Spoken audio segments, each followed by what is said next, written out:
Welcome viewer. It's COS9. This video tutorial describes Windows 11 10 error code 0xc000000f easy fix. Boot with bootable CD or USB.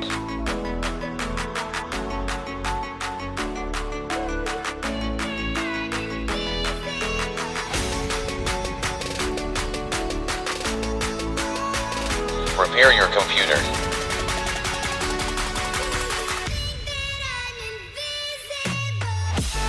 Type BCD edit. Find boot drive and Windows installation drive.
I hope this video tutorial helps to you.